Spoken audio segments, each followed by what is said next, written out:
백무진은 평생을 산과 함께 살아온 노련한 사냥꾼이었다.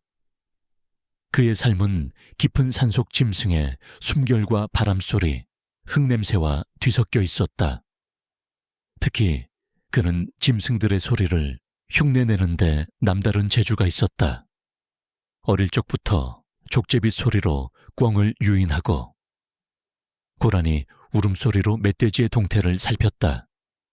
새소리와 짐승 소리의 미묘한 질감 차이만으로도 그들의 종류를 구분할 수 있을 정도였다. 그런 그에게도 그날 밤 태백산맥 깊은 골짜기에서 들려온 소리는 생전 처음 겪는 기이한 경험이었다. 늦가을, 다음 사냥 시즌을 앞두고 새로운 사냥터를 물색하기 위해 무진은 홀로 태백산맥의 인적 드문 곳으로 들어섰다. 주말이면 몰려드는 어설픈 사냥꾼들을 피해 그만의 비밀스러운 장소를 찾고 싶었다. 해가 뉘엿뉘엿 질 무렵 그는 인근 도로에서 몇 시간은 좋게 떨어진 능선 위에 자리를 잡았다. 주변 지형을 살피기에 좋은, 비교적 평탄한 곳이었다. 그날 밤은 불을 피우지 않고 조용히 비비색 안에서 하룻밤을 보내고 새벽 일찍 움직일 계획이었다. 짐을 풀고 주변을 둘러보았지만 이렇다 할 짐승의 흔적은 보이지 않았다. 몇 마리의 노루가 먼발치에서 그를 경계하듯 바라보다 사라졌을 뿐이다. 이상하리만치 고요했다. 밤이 되자 산은 더욱 깊은 침묵에 잠겼다. 바람 소리조차 들리지 않는 적막함이 오히려 무진의 신경을 곤두서게 했다. 오랜 경험에서 비롯된 불길한 예감이었다. 사는 때로 너무 고요할 때 더 위험한 법이었다. 피곤함에 지쳐 잠시 눈을 붙였을까. 새벽 1시쯤 무진은 지끈거리는 극심한 두통에 잠을 깼다. 마치 누군가 머릿속을 쇠망치로 내려치는 듯한 통증이었다. 파도처럼 통증이 밀려왔다가 잠시 잦아들고 다시금 격렬한 파도가 덮쳐왔다. 그는 평소 산행시 수분 섭취에 철저했기에 탈수 증상은 아닐 터였다. 비비색 안에서 그는 두 눈을 질끈 감고 고통이 지나가기를 기다렸다. 바로 그때 또 다른 무언가가 그의 예민한 청각을 사로잡았다. 희미하지만 분명한 소리였다. 낮고 공허하며 깊은 울림을 가진 소리가 그가 있는 능선 위쪽 산비탈에서부터 메아리쳐 내려오고 있었다. 두통도 잊은 채 무진은 온 신경을 소리에 집중했다. 짐승의 울음소리는 아니었다. 하지만 그 울림으로 보아 거대한 포유류임에는 틀림없었다. 그러나 그 패턴이 문제였다. 너무 크고 반복적이며 무엇보다 의도적인 느낌이 강했다. 처음에는 이곳 태백산맥에서 처음 마주치는 익숙지 않은 새소리일 것이라고 스스로를 타이르려 했다. 하지만 그의 본능은 그 거짓말을 받아들이지 않았다. 소리는 들으면 들을수록 더욱 불안하고 불길했다. 그 소리는 움직이지 않았다. 같은 장소에서 계속해서 반복되며 산비탈을 타고 울려 퍼졌다. 그리고 너무 가까웠다. 새벽 2시가 되자 무진은 더 이상 참을 수 없었다. 머리를 쪼개는 듯한 통증은 견디기 힘들었고 정체 모를 소리는 그의 신경을 긁으며 미쳐버릴 지경으로 몰아갔다. 그는 결단을 내려야 했다. 이대로 날이 밝기를 기다릴 것인가? 아니면 위험을 무릅쓰고 이곳을 벗어날 것인가? 결국 그는 야영지를 철수하고 즉시 하산하기로 결정했다. 올라왔던 길은 가파르고 험했지만 직선 코스였다. 하지만 어둠 속에서 그 길을 다시 내려가는 것은 위험했다. 문득 그는 야영지 바로 위쪽에 굳게 닫힌 임도가 있다는 것을 기억해냈다. 그 길은 그가 트럭을 주차해둔 큰 길로 이어져 있었다.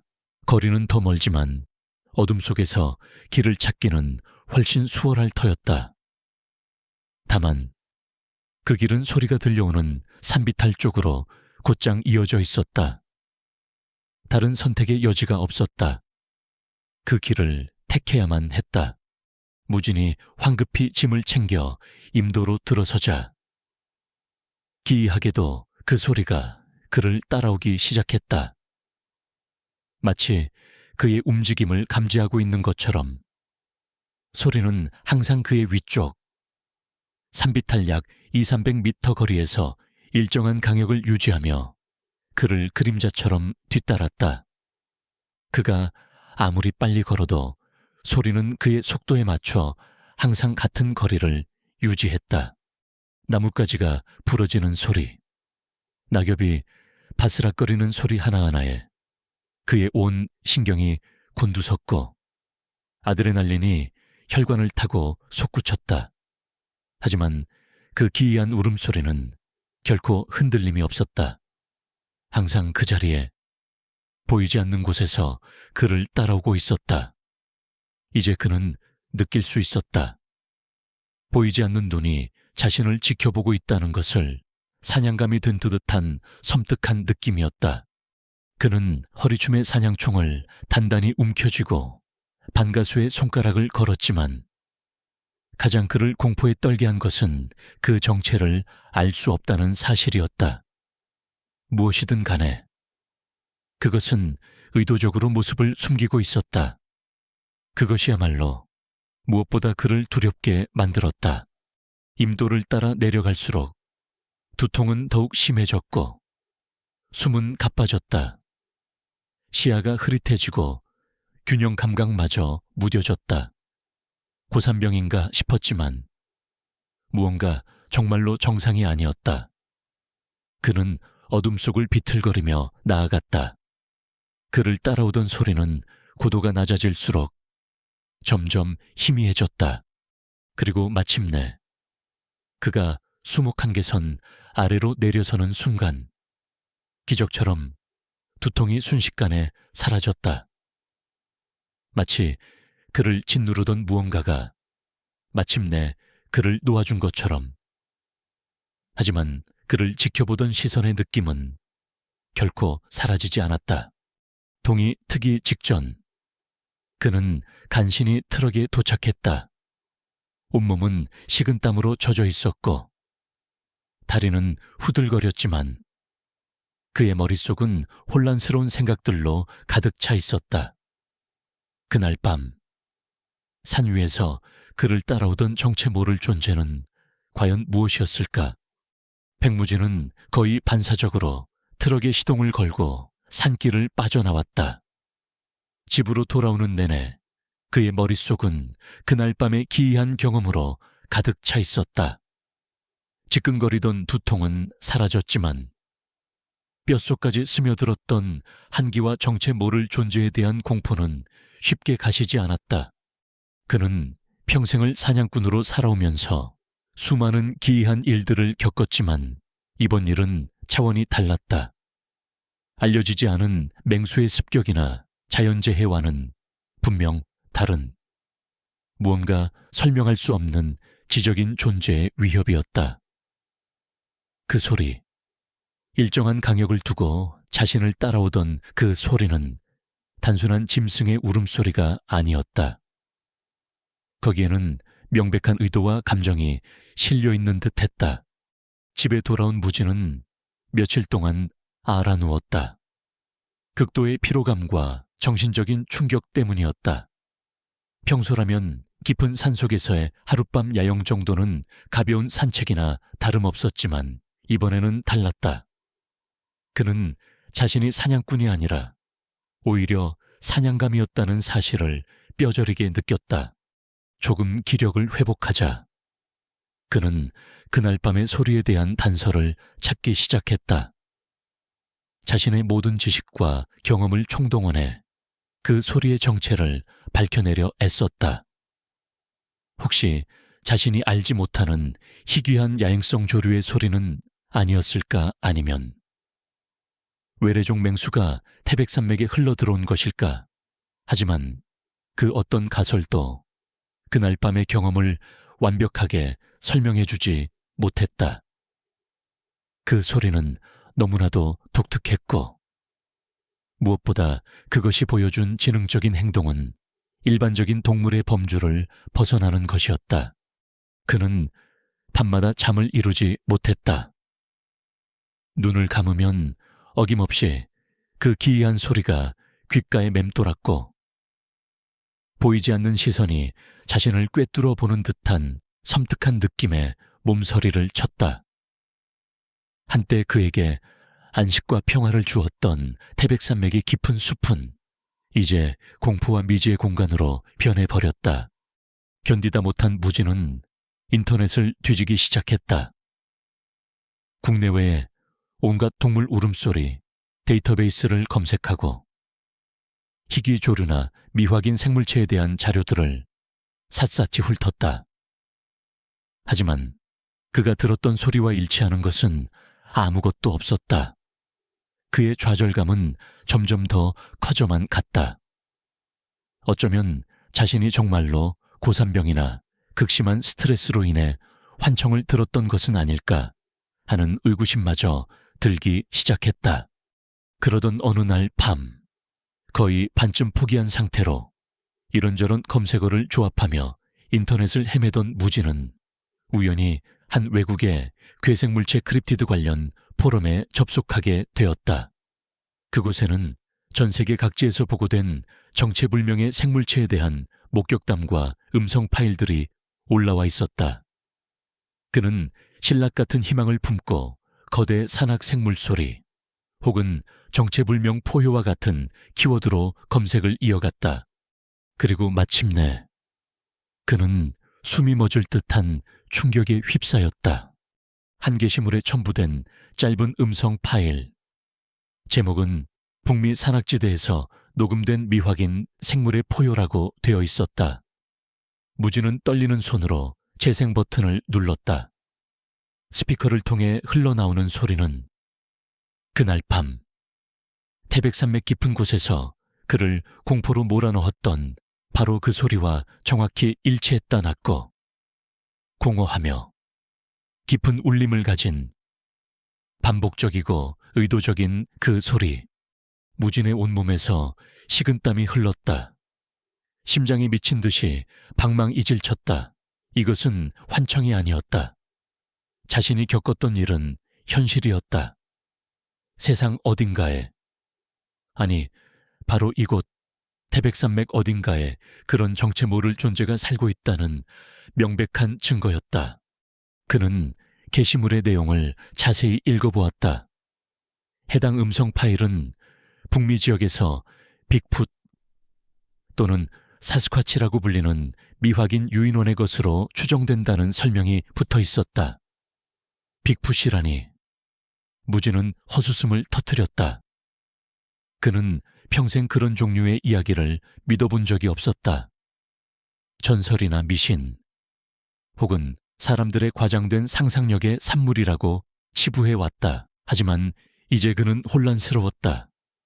자신이 직접 들은 그 소리가, 그리고 그 존재가 보여준 지능적인 행동이 그의 모든 상식과 이성을 뒤흔들고 있었다. 그는 이성적인 사냥꾼이었다. 눈에 보이지 않는 것, 과학적으로 증명되지 않은 것을 믿는 타입이 아니었다. 하지만 그날 밤의 경험은 너무나도 생생했고, 인터넷에서 발견한 음성 파일은 그 경험을 뒷받침하는 듯 했다. 그는 자신이 믿어왔던 세계와 이제 막 마주하게 된 미지의 세계 사이에서 극심한 내적 갈등을 겪었다. 며칠 동안 무진은 아무것도 할 수 없었다. 그의 머릿속은 온통 그 괴생물체에 대한 생각으로 가득 차 있었다. 그것은 과연 무엇일까? 정말로 인간과 유사한 지능을 가진 미지의 존재일까? 아니면 단지 극도로 영리하고 희귀한 맹수일 뿐일까? 그리고 그것은 왜 자신을 공격하지 않고 단지 따라오기만 했던 것일까? 마치 경고라도 하듯이 시간이 지날수록 공포와 혼란은 점차 다른 감정으로 변해갔다. 바로 호기심과 도전의식이었다. 그는 사냥꾼이었다. 미지의 존재에 대한 두려움보다는 그것을 확인하고 싶다는, 어쩌면 그것과 다시 한번 대면하고 싶다는 위험한 욕망이 그의 마음속 깊은 곳에서부터 고개를 들기 시작했다. 그는 자신이 미쳤다고 생각했다. 그 끔찍한 경험을 다시 하고 싶어 하다니. 하지만 동시에 그는 이대로 주저앉아 풀리지 않는 의문과 공포 속에서 살아갈 수는 없다고 생각했다. 그는 알아야 했다. 그날 밤 태백산맥에서 그가 마주쳤던 존재의 정체를. 결국 백무진은 결심했다. 그는 다시 한번 태백산맥의 그곳으로 돌아가기로. 이번에는 사냥감이 아니라 진실을 추적하는 사냥꾼으로서. 그는 이전보다 훨씬 더 철저하게 준비를 갖추기 시작했다. 최첨단 녹음 장비, 고성능 야간 투시경, 그리고 만일의 사태에 대비한 더욱 강력한 호신용 무기까지. 그의 눈빛은 다시 한번 사냥꾼의 그것으로 날카롭게 빛나고 있었다. 하지만 그 눈빛 어딘가에는 이전에는 없었던 깊은 불안과 어둠이 함께 자리하고 있었다. 그는 자신이 무엇을 마주하게 될지, 그리고 그 선택이 어떤 결과를 가져올지 전혀 예측할 수 없었다. 백무진은 치밀하고 냉정한 사냥꾼이었다. 그에게 사냥은 단순한 유희가 아니라 자연과의 치열한 두뇌 싸움이자 생존 기술의 총합이었다. 태백산맥에서의 그 기이한 밤 이후, 그는 그 정체 모를 존재를 단순한 사냥감으로 여기지 않았다. 그것은 그가 평생 동안 마주했던 그 어떤 맹수보다도 교활하고 위험한, 어쩌면 인간을 초월하는 지능을 가진 존재일지도 몰랐다. 그의 준비는 철저했다. 일반적인 사냥 장비 외에도 그는 고감도 지향성, 마이크와 파라볼릭 수음기, 전문가용 녹음 장치를 마련했다. 어둠 속에서의 관찰을 위해 최신형 열화상 카메라와 고성능 야간 투식경도 준비했다. 만일의 사태에 대비해 평소 사용하던 엽총 대신 훨씬 강력한 구경에 수렴용 라이플과 충분한 양의 탄약을 챙겼다. GPS 단말기에는 이동 경로를 자동으로 기록하는 브레드크럼 기능도 설정해 두었다. 그는 자신의 오랜 산 친구이자 전직 특수부대 출신인 박 영감에게 혹시 모를 사태에 대비해 자신의 계획과 예상 복귀 시간을 은밀히 알려두었다. 박 영감은 그의 무모한 도전을 만류했지만 무진의 확고한 의지를 꺾을 수는 없었다. 며칠 후 무진은 다시 태백산맥의 깊은 골짜기로 향했다. 이번에는 지난번보다 훨씬 더 신중하게 접근했다. 날씨는 잔뜩 흐려 있었고 금방이라도 비를 뿌릴 듯 무거운 구름이 하늘을 뒤덮고 있었다. 스산한 바람이 나뭇가지를 흔들 때마다 음산한 소리가 숲 전체에 울려 퍼졌다. 그는 지난번 악몽 같은 밤을 보냈던 능선에 다시 도착했다.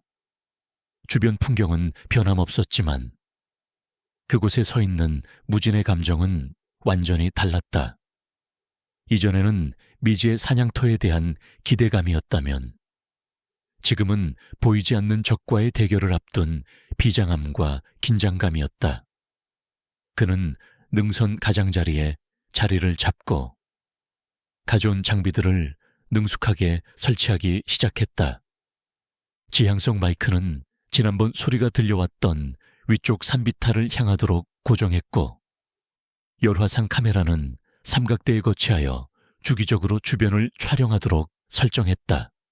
해가 저물고 어둠이 내리자 무진은 모든 감각을 곤두세웠다. 야간 투시경을 통해 바라본 숲은 낮과는 전혀 다른 모습을 하고 있었다. 모든 것이 흑백의 농담으로만 구분되었고 살아있는 모든 것들은 희미한 열기를 내뿜으며 존재감을 드러냈다. 첫날 밤은 아무 일도 일어나지 않았다. 간간히 들려오는 부엉이, 소리와 멀리서 짖는 너구리, 소리만이 정막을 깼다. 무진은 뜬 눈으로 밤을 지사오며 장비들을 점검하고 주변을 경계했다.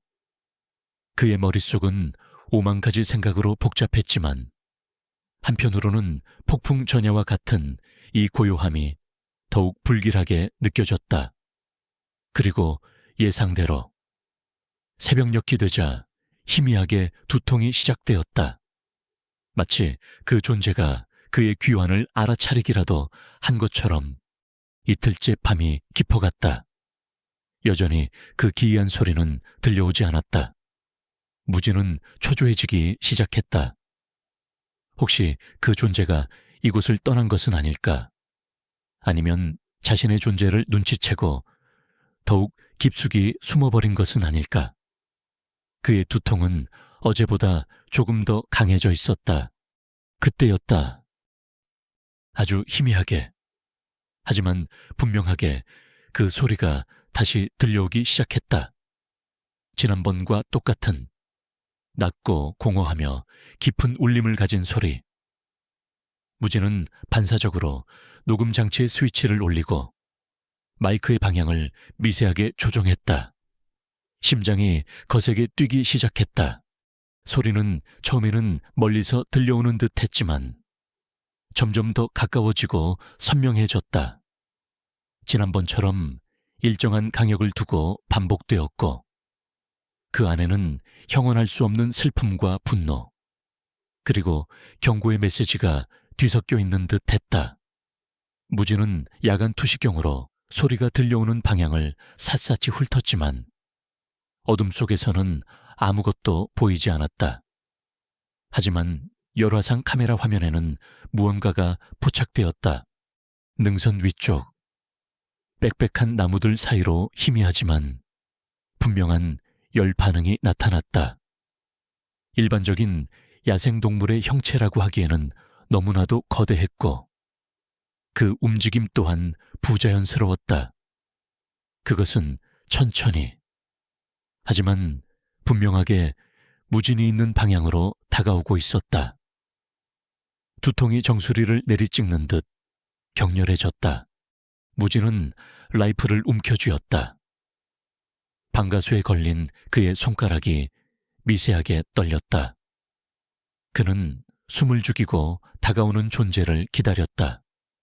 이제 곧 그 실체를 확인할 수 있을 터였다. 소리가 바로 머리 위에서 들려오는 듯 했다. 그리고 열화상 카메라에 잡힌 형체는 이제 나뭇가지 사이로 그 거대한 윤곽을 드러내고 있었다.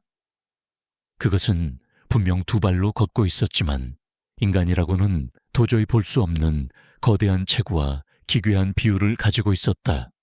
무진이 반가쇠를 당기려는 순간 갑자기 모든 소리가 멎었다. 열화상 카메라 속의 형체도 사라졌다. 그리고 그의 두통 역시 거짓말처럼 가라앉기 시작했다.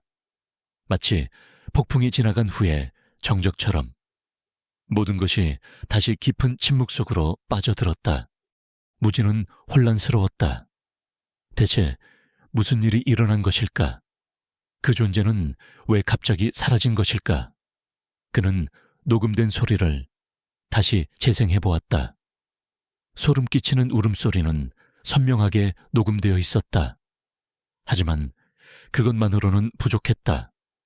그는 그 존재의 실체를 직접 목격하고 싶었다. 다음 날 새벽, 무진은 결단을 내렸다.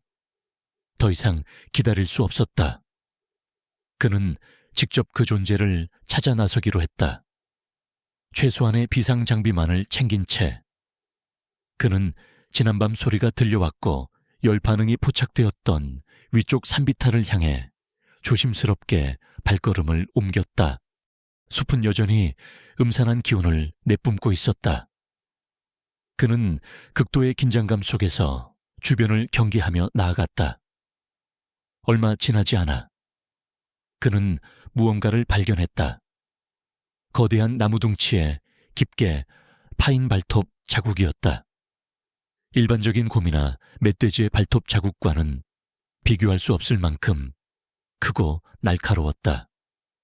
그리고 그 주변에는 정체 모를 검은색 털 뭉치들이 흩어져 있었다. 그는 직감했다. 이 근처에 그 존재의 서식지가 있거나 최소한 자주 지나다니는 길목일 것이라고. 그의 심장이 다시 빠르게 뛰기 시작했다. 두려움과 함께 사냥꾼 특유의 흥분감이 그의 온몸을 휘감았다. 바로 그때 그의 발밑에서 무언가가 툭 하고 부러지는 소리가 났다. 그가 밟은 것은 마른 나뭇가지가 아니었다. 그것은 동물의 뼈였다. 그리고 그 주변으로 시선을 돌리자 그는 경악을 금치 못했다. 그것은 마치 재단과도 같았다. 크고 작은 동물들의 뼈들이 어지럽게 널려 있었고 몇몇 해골들은 마치 전시라도 하듯 바위 위에 올려져 있었다. 그리고 그 중앙에는 아직 마르지 않은 핏자국과 함께 인간의 것으로 보이는 낡은 등산화 한 짝이 놓여 있었다. 무지는 등골이 오싹해지는 것을 느꼈다. 이곳은 단순한 서식지가 아니었다. 이곳은 사냥터이자 무덤이었다.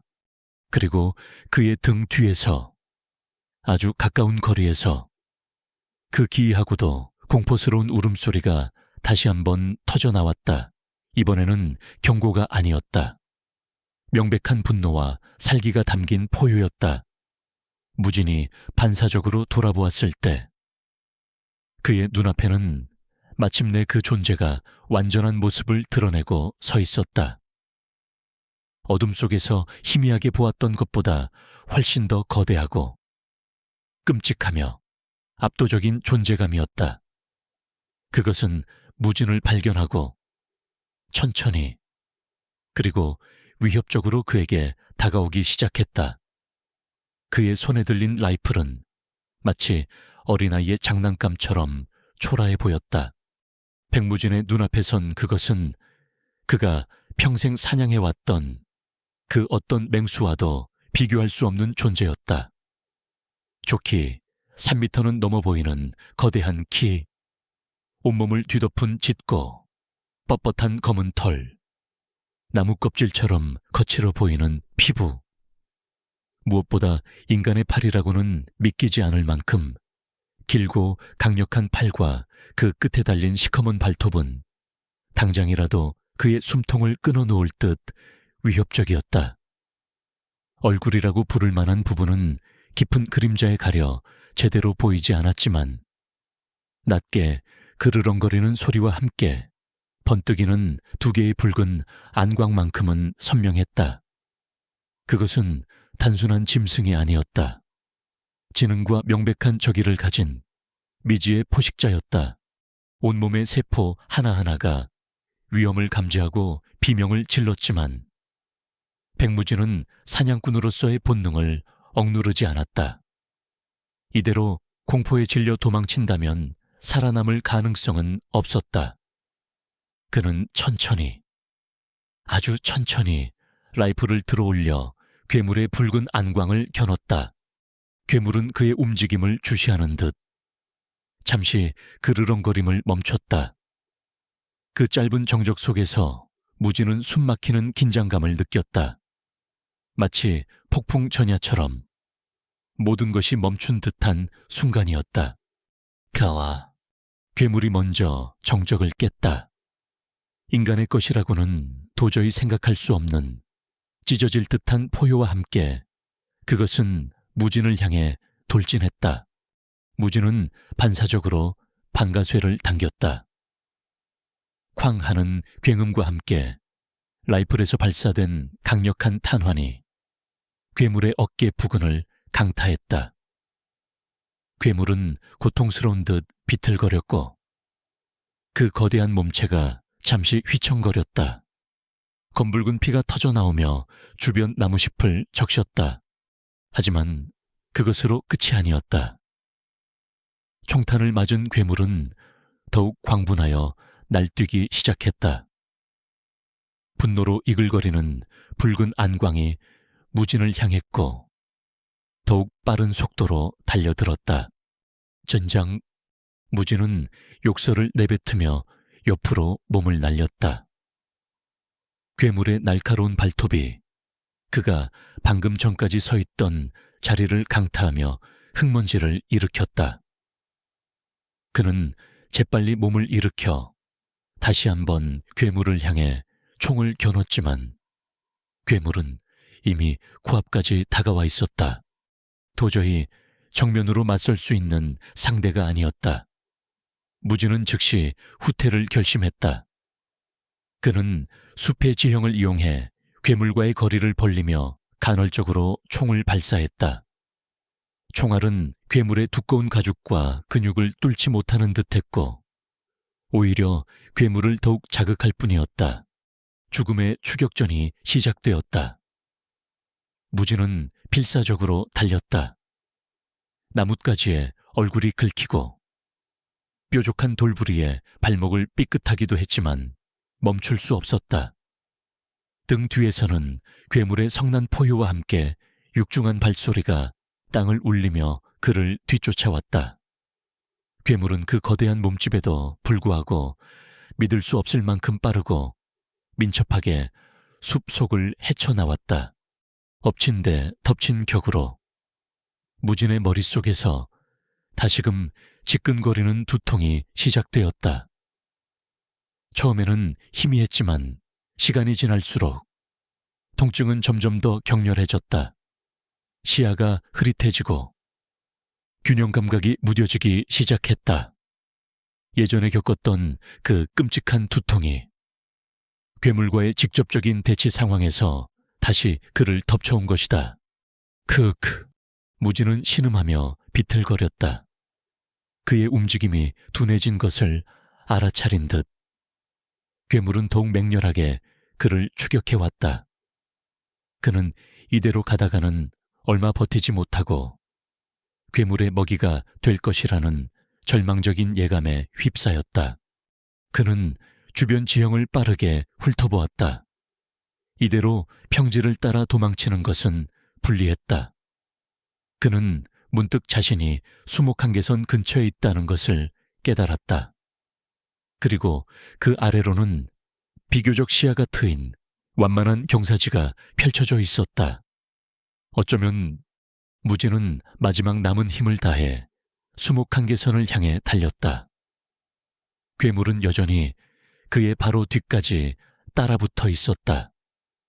그의 숨결이 목덜미에 느껴질 정도였다. 마침내 그는 빽빽한 나무숲을 벗어나 탁 트인 경사지로 뛰쳐나왔다. 햇빛이 눈부시게 쏟아져 내렸지만 그에게는 그런 것을 느낄 여유조차 없었다. 그는 몇 걸음 더 비틀거리며 나아가다 그대로 풀썩 주저앉고 말았다. 온몸의 기력이 다 빠져나간 듯했다. 이제 끝이라고 생각했다. 그는 거친 숨을 몰아쉬며 자신을 쫓아온 괴물을 기다렸다. 하지만 아무 일도 일어나지 않았다. 무진은 의아한 표정으로 고개를 돌려 자신이 빠져나온 숲 가장자리를 바라보았다. 괴물은 수목한계선 바로 안쪽에 멈춰 서 있었다.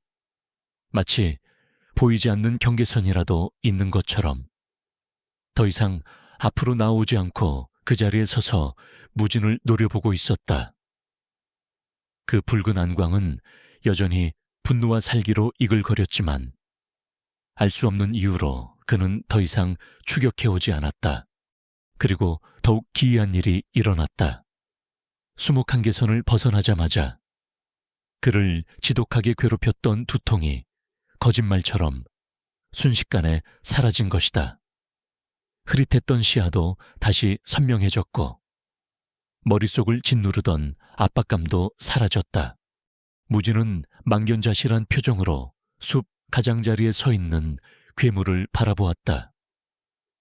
괴물은 한동안 그 자리에 서서 무진을 응시하더니 이내 분노에 찬 포효를 한번 내지르고는 거대한 몸을 돌려 다시 어둠침침한 숲 속으로 사라졌다. 모든 것이 폭풍처럼 지나갔다. 무진은 한참 동안 그 자리에 주저앉아 거친 숨을 몰아쉬었다. 온몸은 땀과 흙먼지로 뒤범벅이 되어 있었고 옆구리의 상처에서는 다시 피가 배어나왔다. 라이플은 추격전 와중에 놓쳐버렸고 배낭과 장비들도 대부분 사라졌다. 하지만 그는 살아남았다. 그는 자신이 빠져나온 숲을 바라보았다. 저 너머에는 여전히 그 미지의 존재가 도사리고 있을 터였다. 그리고 그 존재는 어떤 이유에서인지 수목한계선을 넘어오지 못하는 듯했다. 두통 역시 그것과 관련이 있는 것일까? 마치 특정 영역 안에서만 발생하는 저주처럼 무진은 천천히 몸을 일으켰다. 비록 빈손이 되었고 온몸이 상처투성이었지만 그는 살아남았다. 그리고 그 무엇과도 바꿀 수 없는 끔찍한 진실의 편린을 목격했다. 이 산에는 인간이 알지 못하는 무언가가 살고 있었다. 그리고 그것은 결코 인간에게 우호적이지 않았다. 그는 다시는 이전과 같은 삶으로 돌아갈 수 없을 것임을 직감했다. 태백산맥의 깊은 어둠 속에 숨겨진 비밀은 이제 그의 삶 전체를 뒤흔드는 거대한 의문이자 공포로 자리 잡게 될 터였다. 그는 비틀거리는 발걸음으로 산을 내려가기 시작했다. 등 뒤에서는 여전히 보이지 않는 시선이 느껴지는 듯했다. 백무진은 비틀거리는 다리로 산을 내려왔다. 온몸은 땀과 흙먼지, 그리고 마르지 않은 피로 뒤범벅이 되어 있었고 정신은 극도의 피로와 공포로 거의 마비될 지경이었다. 하지만 그의 머릿속은 오히려 더욱 명료하게 그날 밤의 일들을 되새기고 있었다. 그 거대한 괴물, 정수리를 내리찍던 격렬한 두통, 그리고 수목한계선이라는 보이지 않는 경계.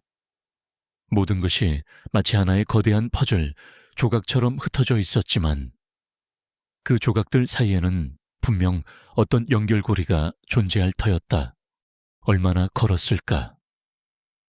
그는 마침내 인적이 드문 산길 초입, 그가 트럭을 주차해 두었던 곳에 도착했다. 트럭을 발견했을 때 그는 안도감보다는 깊은 허탈감에 휩싸였다. 불과 며칠 전까지만 해도 새로운 사냥터에 대한 기대감으로 이 길을 올랐건만 지금 그는 빈손으로, 아니 평생 짊어지고 가야 할 끔찍한 기억과 의문만을 가슴에 안고 돌아가고 있었다. 집으로 돌아오는 길은 멀고도 험난하게 느껴졌다. 운전대를 잡은 그의 손은 여전히 미세하게 떨리고 있었고 백미러에 비치는 자신의 모습은 낯설기만 했다. 며칠 사이에 그는 수십 년은 늙어버린 것 같았다. 집에 도착하자마자 그는 가장 먼저 상처를 돌봤다. 옆구리의 상처는 다행히 깊지 않았지만 온몸에 난 자잘한 생채기와 타박상은 그날 밤의 사투가 얼마나 격렬했는지를 말해주고 있었다. 뜨거운 물로 샤워를 하며 흙먼지와 피를 씻어냈지만 피부 깊숙이 스며든 듯한 그 역한 냄새와 불길한 기운은 쉽게 가시지 않았다. 그날 이후 무진의 삶은 이전과는 완전히 달라졌다. 밤에는 잠을 이룰 수 없었다. 눈을 감으면 어김없이 붉은 안광과 함께 그 거대한 괴물의 형상이 나타났고 귓께는 그 기괴한 울음소리가 맴돌았다. 한때 그에게 위안과 평화를 주었던 산의 이미지는 이제 공포와 불안의 대상으로 변해버렸다. 그는 사냥 도구들을 창고 깊숙이 넣어두었다. 당분간. 아니, 어쩌면 영원히 다시 그것들을 꺼내들지 않을 것 같았다. 그는 누구에게도 그날 밤의 일을 말할 수 없었다. 누가 그의 말을 믿어줄까 산에서 정체 모를 괴물을 만났고, 그것이 특정 경계를 넘지 못하며 가까이 가면 머리가 깨질 듯이 아프다는 이야기를 사람들은 그저 그가 늙어서 헛것을 보았거나 산에서 길을 잃고 극심한 스트레스로 인해 헛소리를 한다고 치부해버릴 것이 뻔했다. 어쩌면 정신병원에 보내야 한다고 수군거릴지도 몰랐다. 하지만 그는 자신이 겪은 일이 결코 헛것이 아님을 알고 있었다. 그는 인터넷에서 찾아냈던 그 음성 파일을 다시 한번 떠올렸다. 빅풋, 사스쿼치, 세상에는 아직도 과학적으로 증명되지 않은 미지의 존재들이 있다는 것인가. 그리고 그중 하나가 바로 이곳 태백산맥 깊은 곳에 살고 있다는 말인가. 그는 다시 한번 인터넷을 뒤지기 시작했다. 이번에는 단순히 소리뿐만이 아니었다. 태백산맥과 관련된 모든 미스터리한 사건, 실종사고, 정체불명의 목격담들을 샅샅이 조사했다. 오래된 신문기사, 지역 주민들의 구전 설화, 등산객들의 경험담까지. 하지만 그가 겪었던 일과 정확히 일치하는 사례는 찾기 어려웠다.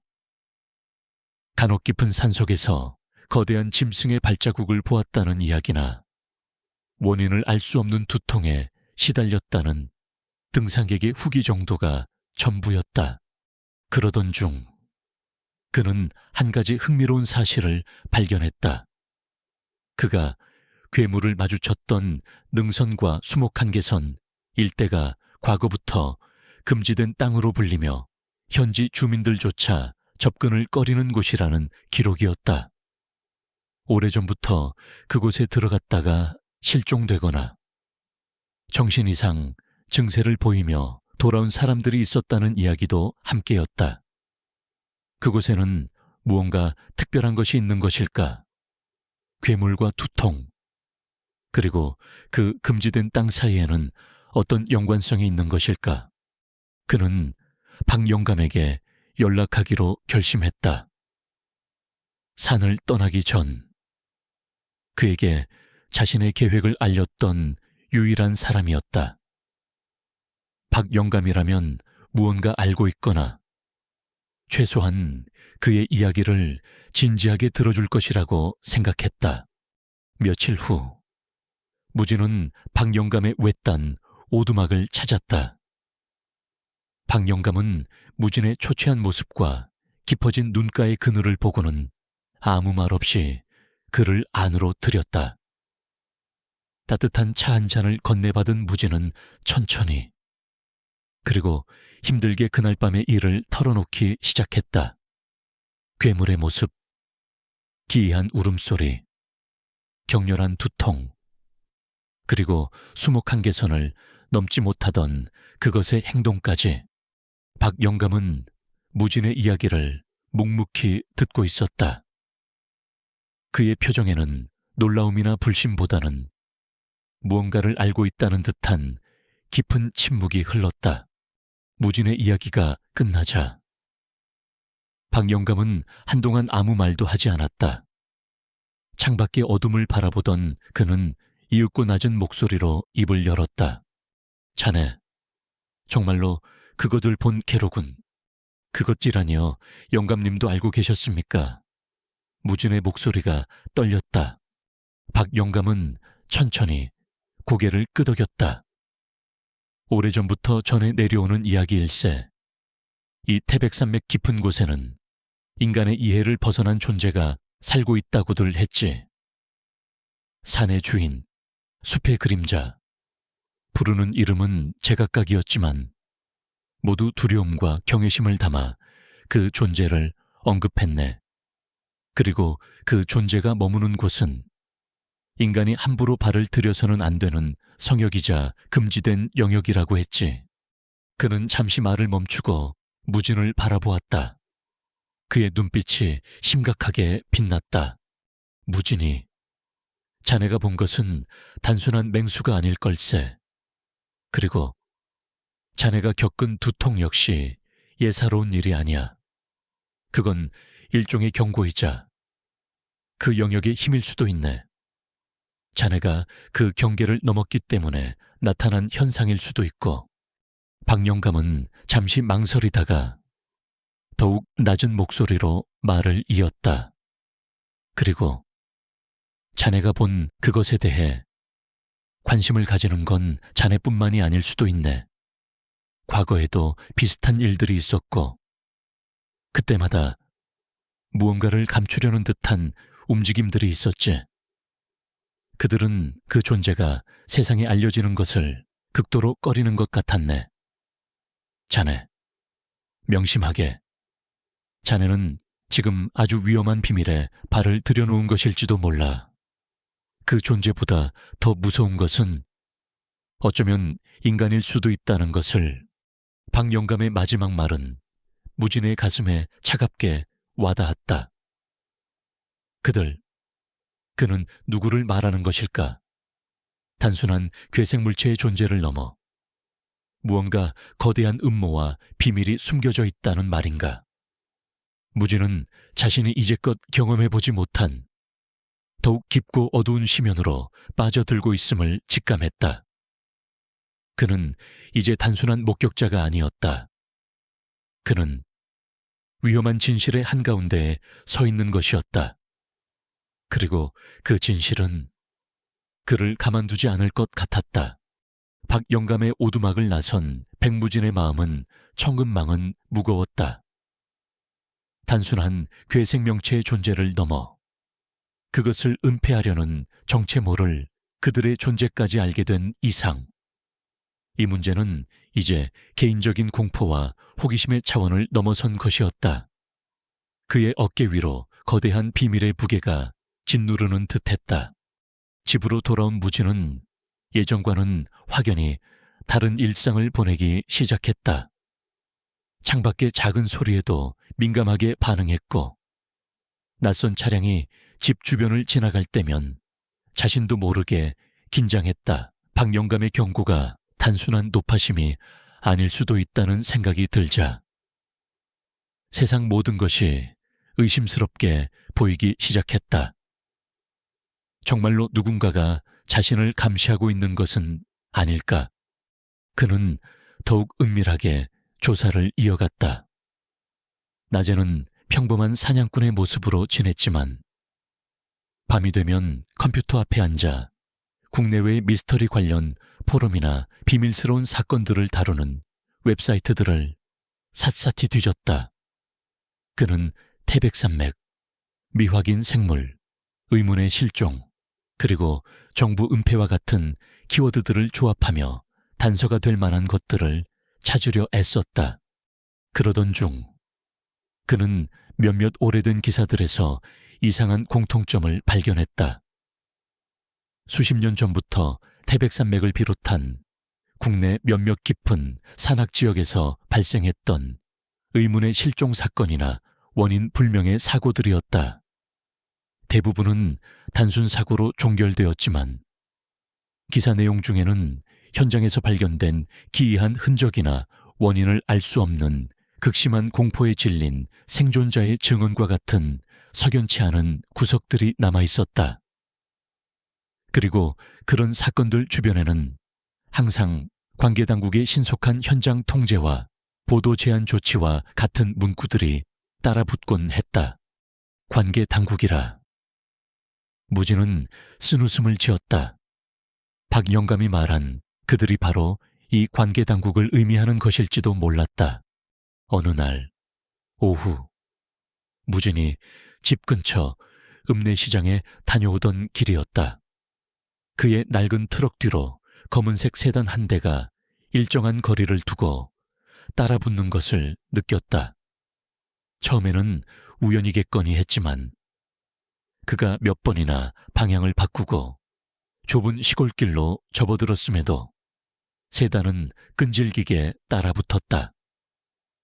무진의 심장이 차갑게 식어갔다. 올 것이 왔다는 직감이었다.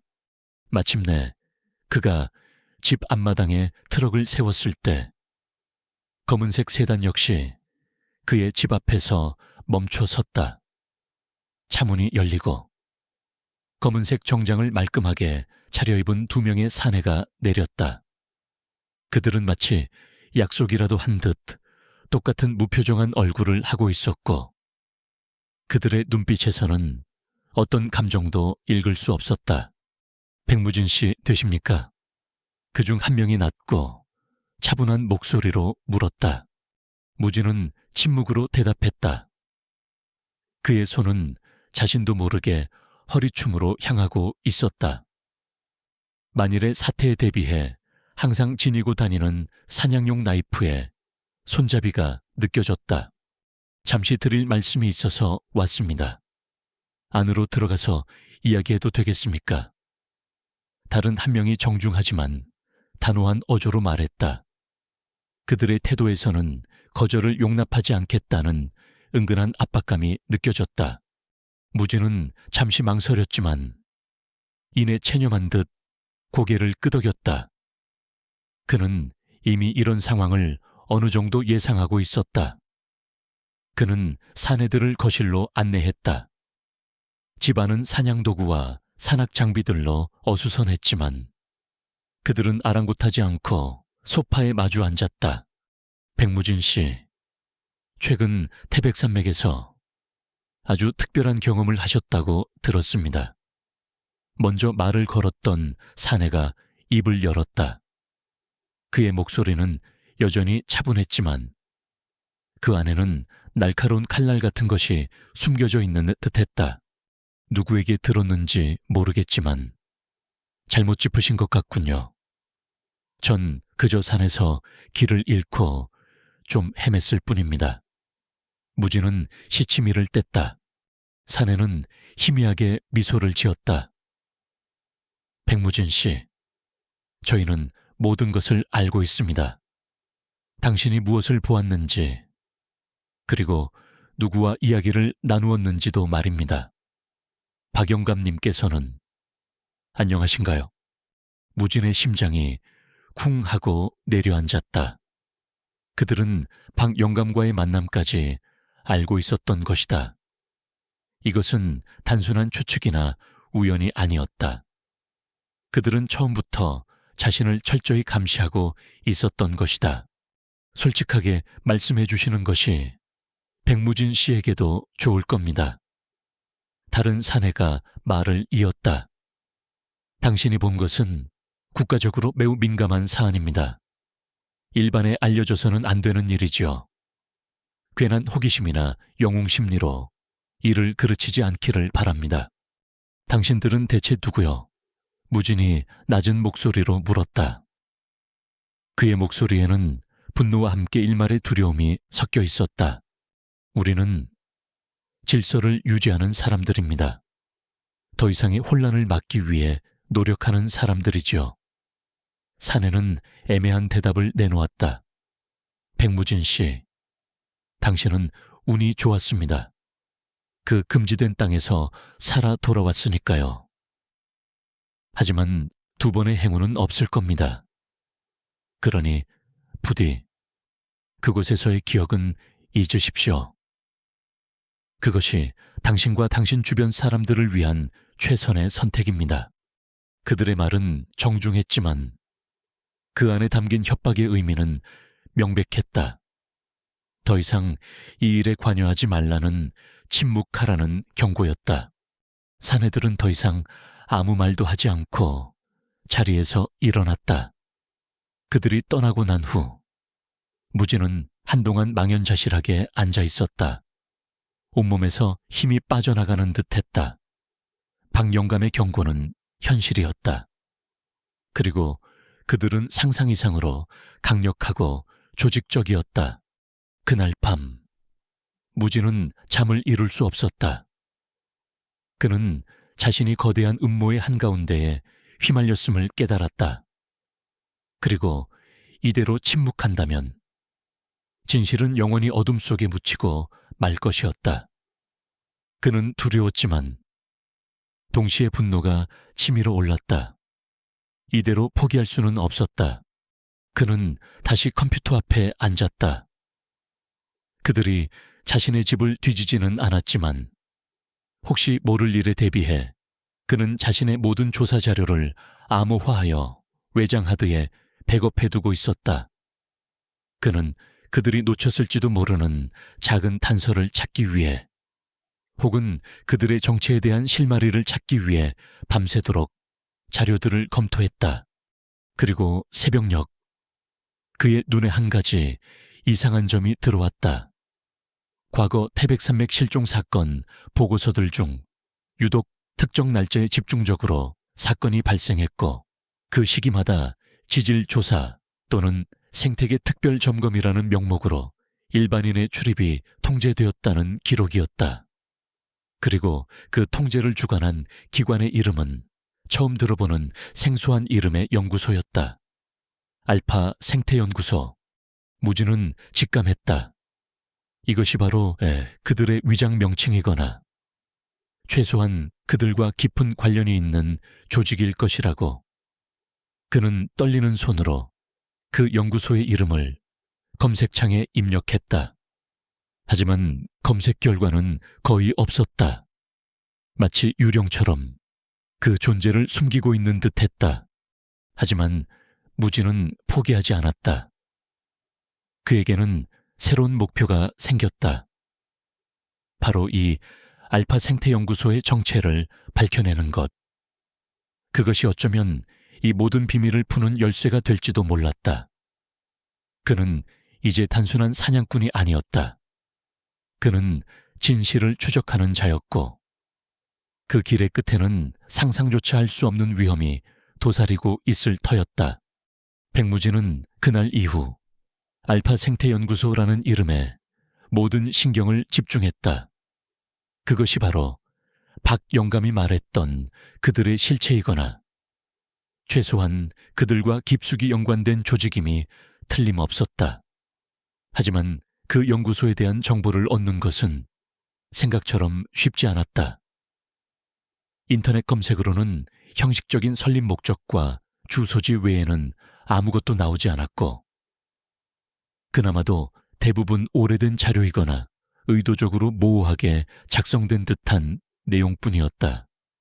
마치 그 존재 자체가 유령처럼 베일에 쌓여있는 듯했다. 그는 며칠 동안 밤낮으로 컴퓨터 앞에 앉아 관련 자료들을 샅샅이 뒤졌지만 성과는 미미했다. 그러던 중 그는 아주 오래된 학술 논문 데이터베이스에서 알파 생태연구소가 과거 정부 주도의 비공개 생태계 조사 프로젝트에 참여했다는 단 한 줄의 기록을 발견했다. 프로젝트의 명칭은 태백산맥 특수 생태계 보존 및 관리 연구. 하지만 그 외의 구체적인 연구 내용이나 결과 보고서는 찾아볼 수 없었다. 모든 것이 철저히 비공개로 처리된 듯 했다. 무진은 박영감을 다시 찾아갔다. 그리고 자신이 알아낸 알파 생태연구소에 대해 조심스럽게 물었다.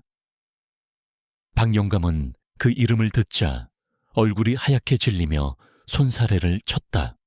무진이, 제발 더 이상 그 이름을 입에 담지 말게. 그들은 자네가 상상하는 것 이상으로 위험한 자들이야. 그 연구소는 단순한 연구기관이 아닐세. 그들은 국가라는 이름 뒤에 숨어 온갖 더러운 일들을 처리하는 그림자 같은 존재들이지. 내가 아는 건 거기까지일세. 더 이상은 나도 말해줄 수 없네. 자네 목숨이 위험해질 수 있어. 박영감의 격렬한 반응은 오히려 무진의 의혹을 더욱 증폭시켰다. 그는 이제 확신했다. 알파 생태연구소, 그리고 그곳에서 진행되었을 특수 생태계 보존 및 관리 연구가 바로 모든 비밀의 열쇠를 쥐고 있을 것이라고. 하지만 어떻게 그들의 실체에 접근할 수 있을까? 그들은 철저히 자신들의 존재를 숨기고 있었고, 무진과 같은 일개 사냥꾼이 그들의 아성에 도전하는 것은 계란으로 바위치기나 다름없었다. 그때부터 무진의 주변에는 이상한 일들이 일어나기 시작했다. 그의 집 전화에는 아무 말 없이 끊어지는 의문의 전화가 걸려오기 시작했고, 밤이면 집 주변을 어슬렁거리는 낯선 차량의 그림자가 보이기도 했다. 한 번은 그가 잠시 집을 비운 사이 누군가 침입한 흔적을 발견하기도 했다. 도둑 맞은 물건은 없었지만 그의 서재와 컴퓨터 주변이 미세하게 흐트러져 있었다.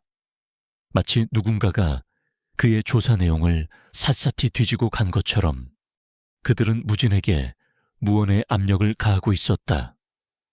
더 이상 캐묻지 말라는, 잠자코 있으라는 경고였다. 하지만 그럴수록 무진의 반항심과 진실에 대한 갈망은 더욱 커져만 갔다. 그는 위험을 무릅쓰고 알파 생태연구소의 과거 프로젝트와 관련된 장소들을 직접 찾아 나서기로 결심했다. 그가 발견한 오래된 지도와 희미한 기록들을 바탕으로 그는 태백산맥 깊숙한 곳, 과거 연구소의 임식 캠프나 실험 장소로 추정되는 몇몇 지점들을 표시했다. 그곳에 가면 무언가 단서를 찾을 수 있을지도 모른다는 신락 같은 희망을 품고서였다. 첫 번째로 찾아간 곳은 폐쇄된 지 오래된 낡은 임도 끝에 위치한 버려진 산장이었다. 기록에 따르면 과거 연구소 직원들이 단기 숙소로 사용했던 곳이라고 했다. 산장은 이미 형체를 알아보기 힘들 정도로 허물어져 있었고 주변은 잡초와 덩굴로 뒤덮여 있었다. 무진은 며칠 동안 그곳 주변을 샅샅이 뒤졌지만 특별한 단서는 발견하지 못했다. 낡은 연구장비 조각이나 오래된 서류 몇 장이 전부였다. 그가 실망감을 안고 다음 장소로 이동하려던 순간 그의 눈에 무언가가 들어왔다. 산장 뒤편, 빽빽한 수풀 속에 가려진 작은 철문이었다. 녹슨 철문은 굳게 닫혀 있었고 자물쇠는 이미 부식되어 제 기능을 하지 못하고 있었다. 호기심이 발동한 무진은 힘겹게 철문을 열었다. 철문 너머에는 아래로 이어지는 어둡고 축축한 계단이 나타났다. 지하로 연결된 비밀 통로인 듯 했다. 무진은 망설였지만 이내 손전등을 꺼내 들고 조심스럽게 계단을 내려가기 시작했다. 그의 심장이 거세게 뛰고 있었다. 어쩌면 이곳에 그가 찾던 해답이 있을지도 몰랐다. 계단 끝에는 넓지 않은 지하 공간이 나타났다.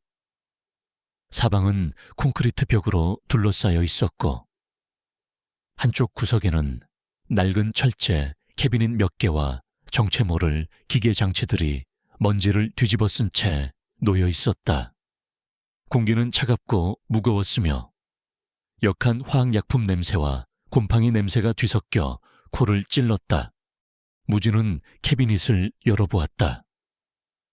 안에는 오래된 연구 일지와 실험 데이터로 보이는 서류들이 가득 차 있었다. 대부분은 전문 용어와 암호 같은 기호들로 채워져 있어 해독하기 어려웠지만 몇몇 페이지에서 그는 충격적인 내용을 발견했다.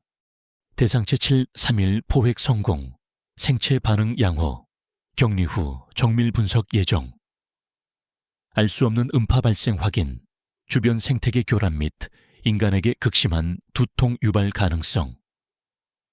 대상체 탈출, 추적 실패, 프로젝트 잠정 중단, 모든 관련 자료 즉시 폐기 및 은폐 작업 실행.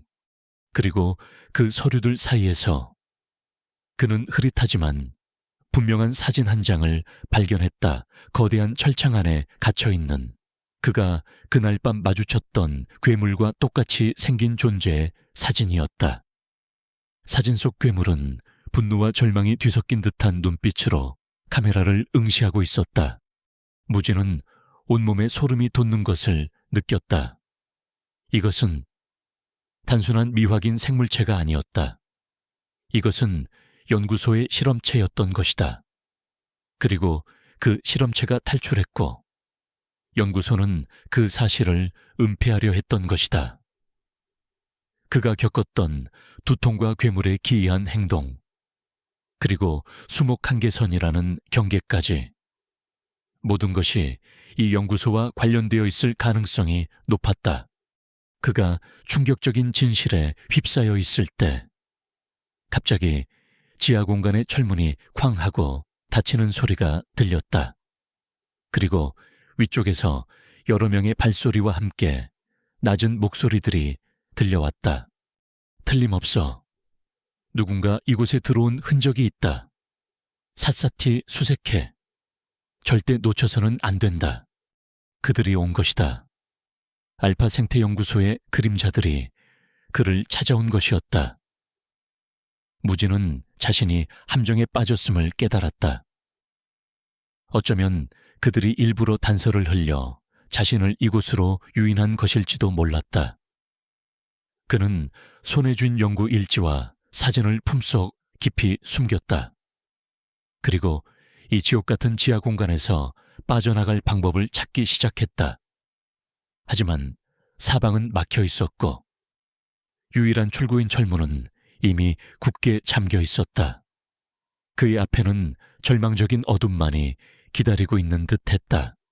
강민혁 팀장의 등 뒤로 육중한 철문이 쾅 하고 닫히는 소리와 함께 위쪽에서 들려오는 여러 명의 발소리는 그가 완벽한 함정에 빠졌음을 알렸다.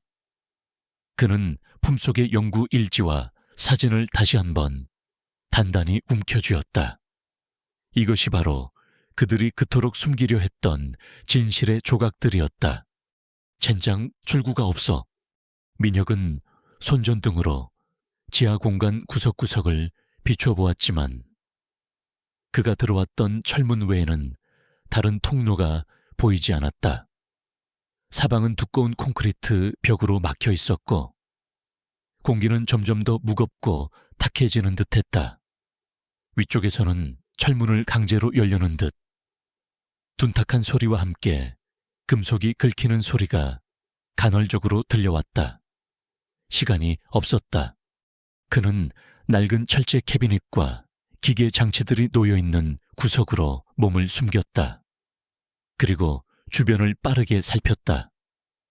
혹시라도 이용할 만한 것이 없을까?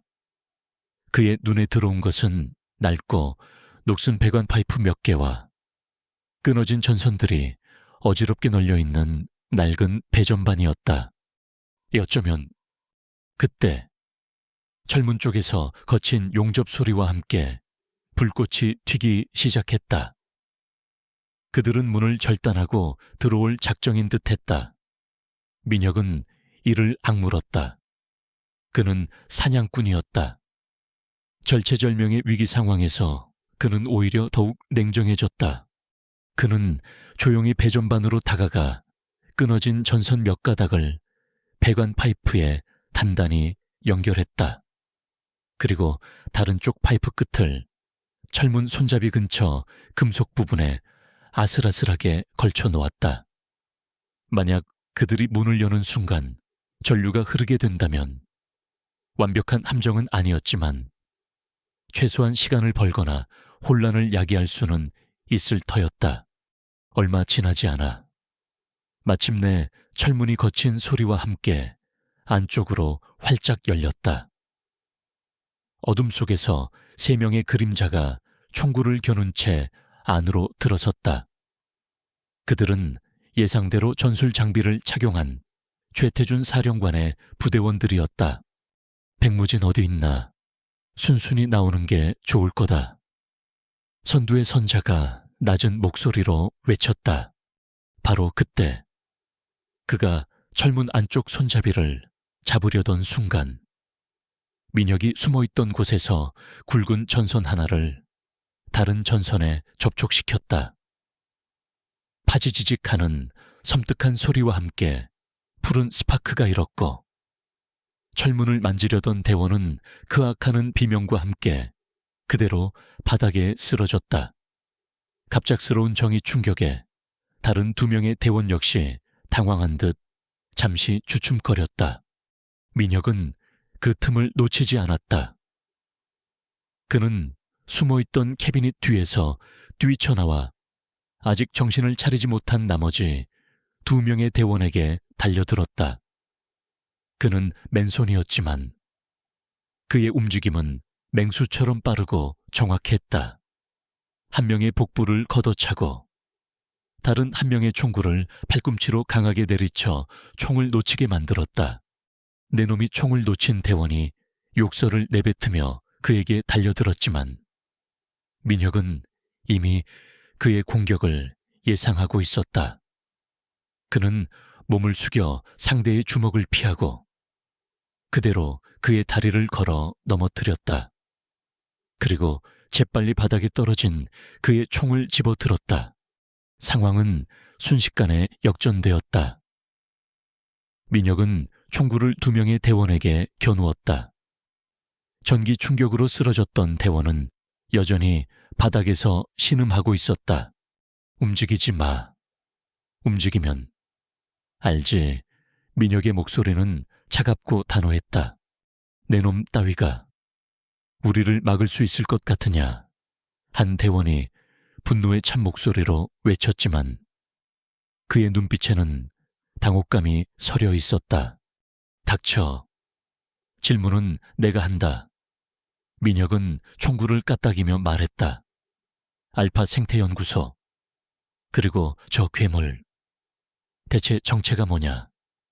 너희들은 왜 이 모든 것을 숨기려 하는 거지? 대원들은 입을 굳게 다물었다. 그들의 눈빛에서는 어떤 정보도 얻을 수 없을 것 같았다. 민혁은 초조해졌다. 언제 다른 지원 병력이 들이닥칠지 몰랐다. 좋아. 대답하기 싫다면 길을 안내해야겠다. 여기서 나가는 다른 길이 분명 있을 텐데. 그때 바닥에 쓰러져 있던 대원이 갑자기 품속에서 작은 섬광탄을 꺼내 바닥에 던졌다. 민혁이 반사적으로 눈을 가린 순간 섬광과 함께 귀를 찢는 듯한 폭음이 지하 공간을 가득 채웠다. 젠장. 민혁이 다시 눈을 떴을 때는 이미 두 명의 대원이 다른 쪽 벽면을 향해 달려가고 있었다. 그리고 그들이 벽의 특정 부분을 누르자 놀랍게도 벽의 일부가 옆으로 미끄러지며 새로운 통로가 나타났다. 비밀 탈출로였던 것이다. 민혁은 그들을 뒤쫓아 통로로 뛰어들었다. 통로는 좁고 어두웠으며 아래로 급격하게 이어지는 경사로였다. 그는 몇 번이나 넘어질 뻔했지만 필사적으로 균형을 잡으며 그들을 추격했다. 앞서 달려가던 대원들이 간간히 뒤를 향해 총을 발사했지만 어둠 속에서 정확한 조준은 불가능했다. 얼마나 달렸을까? 통로 끝에서 차가운 바깥 공기가 느껴졌다. 그리고 마침내 그는 통로의 출구를 발견했다. 그곳은 동굴 입구에서 한참 떨어진 숲속 깊은 곳에 교묘하게 위장된 작은 바위 틈이었다. 민혁이 바위 틈을 빠져나왔을 때 이미 두 명의 대원은 숲속으로 사라진 후였다. 하지만 그 역시 지체할 시간이 없었다. 이곳 역시 안전하지 않았다. 그는 자신이 지금 어디쯤에 있는지 가늠하기 위해 주변 지형을 살폈다. 그리고 품속에서 연구 일지와 사진을 다시 한번 확인했다. 이것만 있다면 그가 막 다른 방향으로 움직이려던 순간 그의 등 뒤에서 나뭇가지가 부러지는 소리가 들렸다. 반사적으로 돌아본 그의 눈앞에 최태준 사령관이 서 있었다. 그의 손에는 소음기가 달린 권총이 들려 있었고 그의 눈빛은 이전보다 더욱 차갑고 냉혹했다. 역시 보통 내기가 아니었군. 백무진. 하지만 여기까지다. 최 사령관의 뒤로는 방금 전 지하에서 마주쳤던 그리고 지금은 완전히 제압된 듯한 두 명의 대원이 민혁을 포위하듯 다가오고 있었다. 민혁은 자신이 또다시 함정에 빠졌음을 깨달았다. 지하에서의 탈출은 어쩌면 그들의 계획된 유도였을지도 몰랐다. 그는 품속의 증거들을 단단히 움켜쥐었다. 이제 남은 것은 마지막 발악뿐이었다. 당신들은 후회하게 될 거야. 민혁이 낮은 목소리로 으르렁거렸다. 최 사령관은 아무런 대답도 하지 않았다. 그저 천천히 민혁을 향해 권총을 들어 올릴 뿐이었다. 숲속에는 숨 막히는 정적만이 감돌았다. 바로 그때 그들의 머리 위로 아주 멀리서 희미하게 헬리콥터 프로펠러 소리가 들려오는 듯했다. 민혁이 떨어뜨렸던 위성전화기의 마지막 통화가 정말로 연결되었던 것일까? 최태준 사령관의 냉혹한 눈빛과 그가 겨눈 권총의 차가운 총구 앞에서 백무진은 오히려 기이한 평온함을 느꼈다. 어쩌면 이것이 모든 것의 끝일지도 모른다는 체념. 하지만 동시에 이대로 끝낼 수는 없다는 마지막 저항 의지가 그의 내면에서 격렬하게 충돌했다. 그때 멀리서 들려오던 헬리콥터 소리가 점점 더 가까워지고 있었다. 최 사령관의 미간이 미세하게 찌푸려지는 것을 무진은 놓치지 않았다. 아주 짧은 순간이었지만 그의 시선이 하늘로 향하는 틈을 타 무진은 몸을 날렸다. 지금이다. 그는 최 사령관에게 달려드는 대신 옆에 있던 부대원의 다리를 걷어차 균형을 무너뜨리고는 그대로 숲의 가장 짙은 어둠 속으로 몸을 던졌다. 저놈을 잡아 최 사령관의 고함과 함께 여러 발의 총성이 밤의 정적을 갈랐지만 이미 무진의 모습은 빽빽한 나뭇가지와 덤불 속으로 사라진 후였다. 총알은 그의 귓가를 아슬아슬하게 스쳐 지나갔고 나뭇가지에 긁힌 팔에서는 따끔한 통증과 함께 피가 배어나왔다. 다시 한번 숨 막히는 추격전이 시작되었다. 이번에는 지하 동굴이 아닌 야생의 숲속에서 벌어지는 사투였다. 무진은 평생을 산에서 살아온 사냥꾼의 본능과 경험을 총동원했다. 그는 짐승처럼 소리 없이 움직였고 바람의 방향과 달빛의 각도까지 계산하며 자신의 흔적을 지웠다. 때로는 험준한 바위 뒤에 몸을 숨기고 때로는 흐르는 계곡물에 몸을 담가 채취를 없애기도 했다. 등 뒤에서는 최 사령관 부대원들의 거친 숨소리와 수색하는 소리가 끊임없이 들려왔다. 그들은 단순한 군인이 아니었다. 무진처럼 산을 잘 아는 그리고 인간을 사냥하는 데 특화된 자들이었다. 야간 투시경과 최첨단 장비로 무장한 그들의 수색망은 점점 더 촘촘하게 무진을 압박해왔다. 헬리콥터 소리는 여전히 상공을 맴돌고 있었다. 그것이 과연 자신을 구하러 온 것인지 아니면 오히려 그들의 수색을 돕고 있는 것인지 무진은 알 수 없었다. 하지만 그 소리는 그에게 아주 작은 희망의 불씨를 남겨주었다. 어쩌면 박영감에게 혹은 자신이 마지막으로 걸었던 위성 전화가 정말로 어딘가에 닿았을지도 모른다는 얼마나 시간이 흘렀을까. 무진은 거의 탈진 상태에 이르렀다. 부상당한 몸은 이미 한계에 다다른 듯했고 정신력만으로 버티고 있었다. 그가 잠시 숨을 고르기 위해 거대한 구목 뒤에 몸을 숨겼을 때 그의 바로 앞에서 섬뜩한 소리가 들려왔다. 크르르르. 그것은 괴물의 소리였다.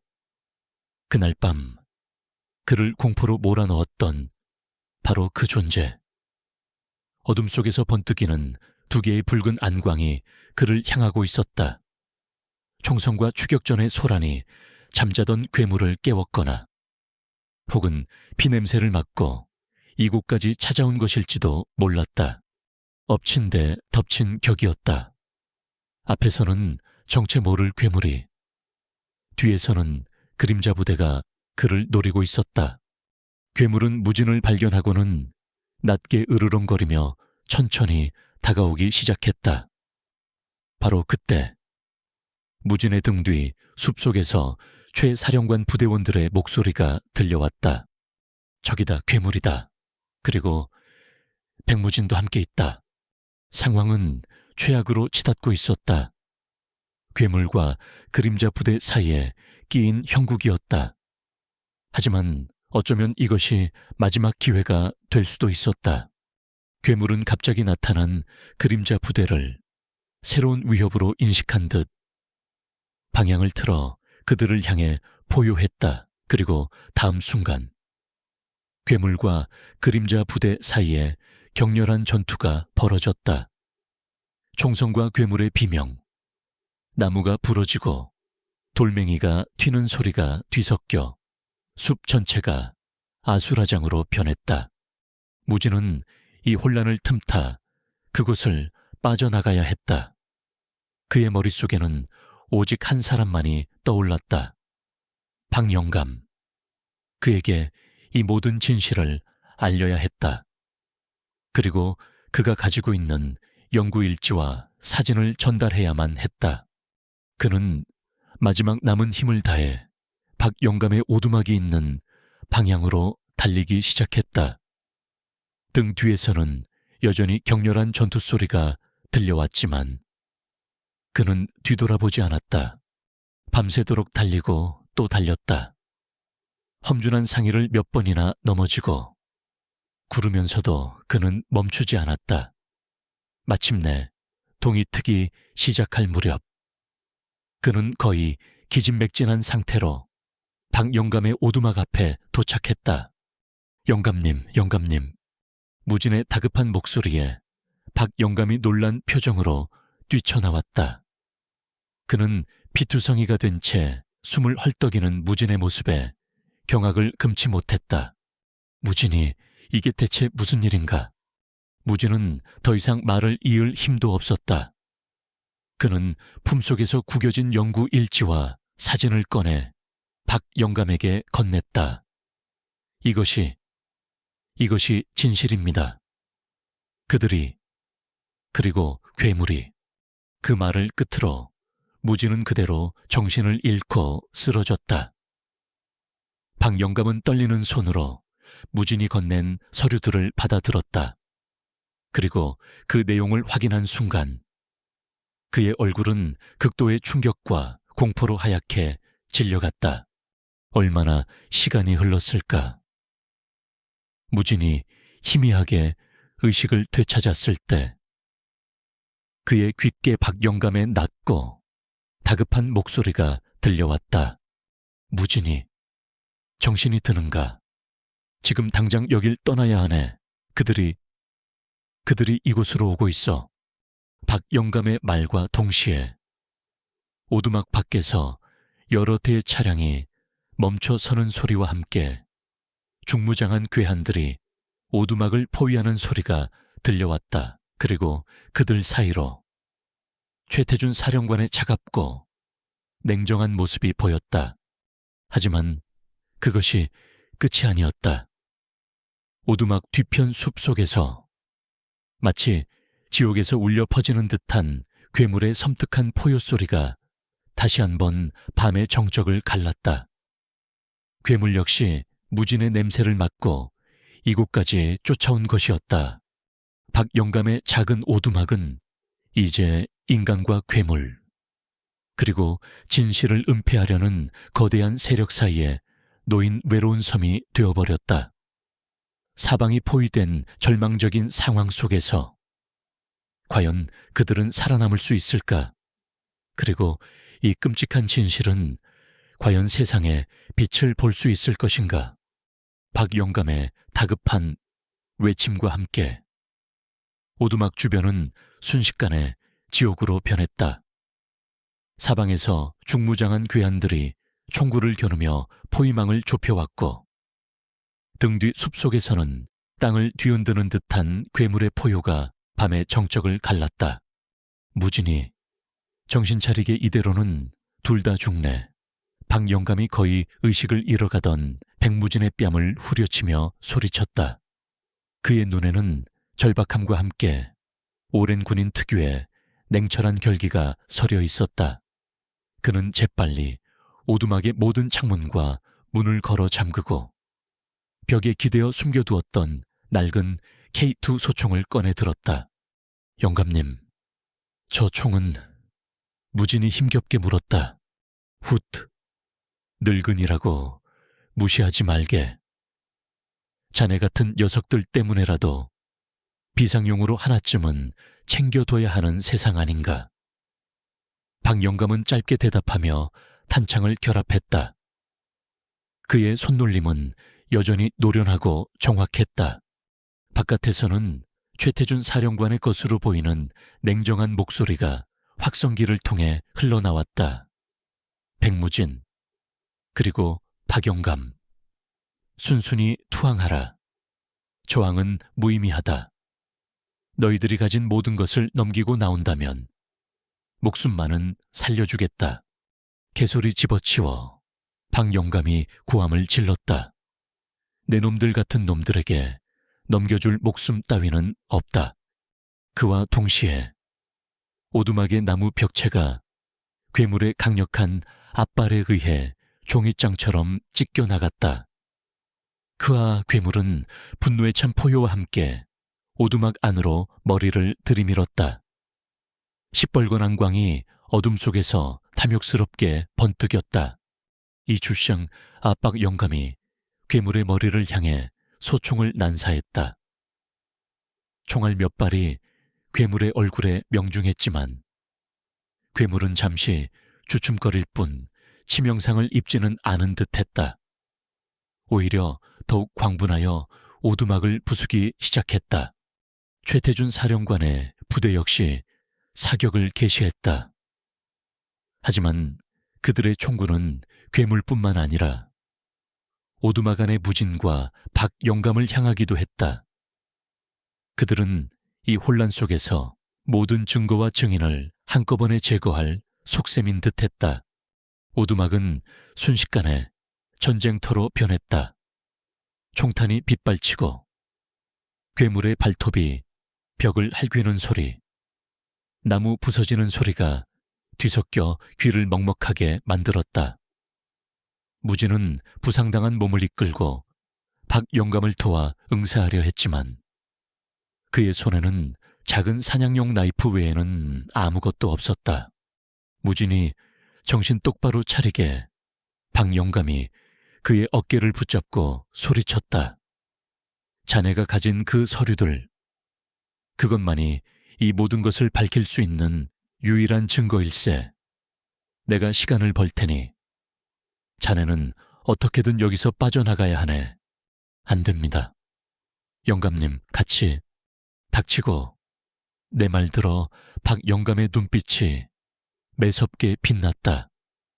이 늙은이는 어차피 살 만큼 살았네. 하지만 자네는 아직 젊어. 그리고 자네에게는 알려야 할 진실이 있자는가.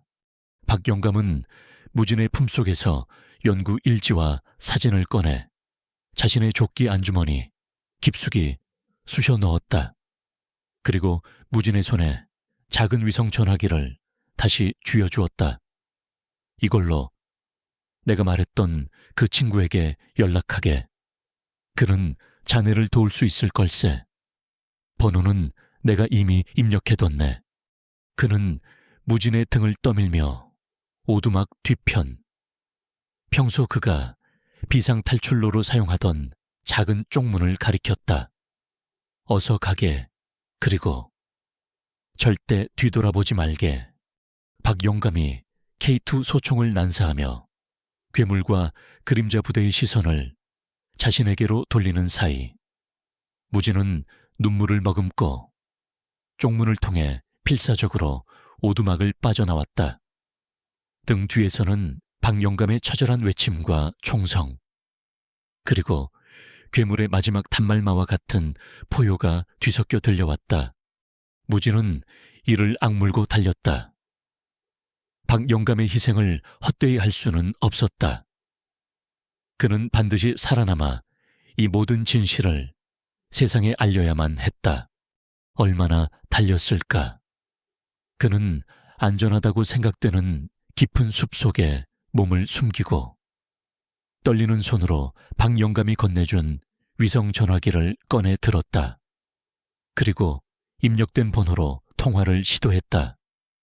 몇 번의 신호음 끝에 중년 남성의 차분한 목소리가 들려왔다.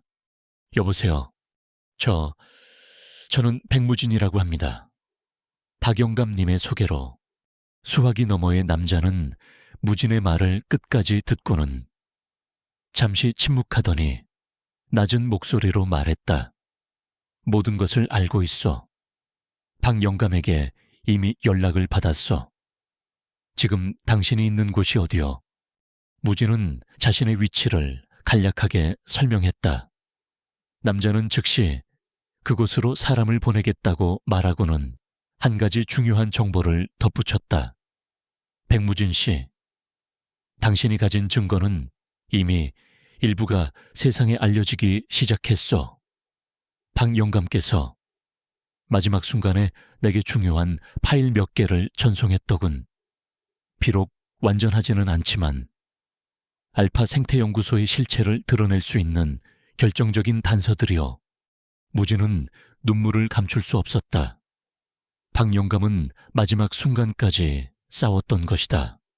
며칠 후 태백산맥 오지에서의 의문의 가스 폭발 사고 및 무장괴한 출몰 사건이라는 제목으로 국내외 언론에 대서특 필되기 시작했다. 물론 정부는 단순 사고와 불순 분자의 소행으로 사건을 축소하려 했지만 박영감이 목숨과 맞바꾸어 전송한 자료들과 익명의 제보자 무진의 연락을 받은 남자가 제공한 추가 정보들로 인해 사건은 걷잡을 수 없이 커져갔다. 알파 생태연구소와 그림자 부대의 존재가 수면 위로 드러났고 그들이 자행해온 반인륜적인 실험과 은폐 공작에 대한 국민적 분노가 들끓었다. 최태준 사령관을 비롯한 핵심 인물들은 체포되거나 잠적했고 조직은 와해되었다.